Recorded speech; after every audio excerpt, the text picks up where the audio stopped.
Hi, everybody. My name is Guneet, and we are back on Canem Network. And today I have with me Joe Adam George. So, Joe is one of the panel members at the United Against Extremism conference. Joe, can you tell us about your panel? The panel was particularly on a discussion on Islamist extremism in Canada, especially in the context of the rising threat of the Muslim Brotherhood. Canada is in a crossroads as far as Islamist extremism is concerned, simply because a lot of it is self-inflicted, because we have various levels of government unwilling to deal with it head first, because you have a political ideology based on a twisted version of a religion, in this case Islam, which they're using to push their propaganda and take over society, gradually transforming it. Eventually, what they themselves say is, in hope for, is an Islamic caliphate. So I don't think Western policymakers can seem to get a sense or wrap their head around the concept that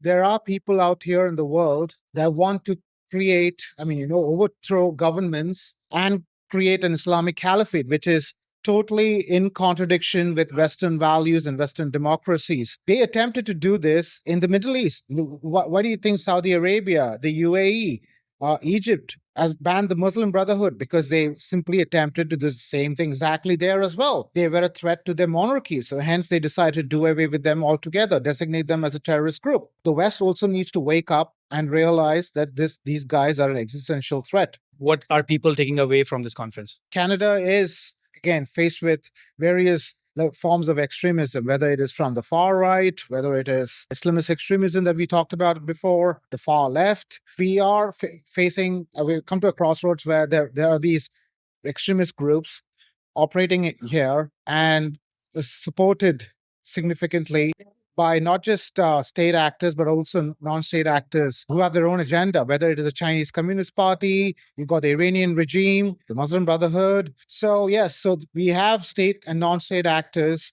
attempting to usurp our institutions, our legal systems, and try and destabilize the country from within. So I think a conference like this is definitely in need of the hour to recognize what the challenges are, but also at the same time suggest policy solutions that hopefully the government would incorporate. Thank you for talking to us. Thank you, Ganesh.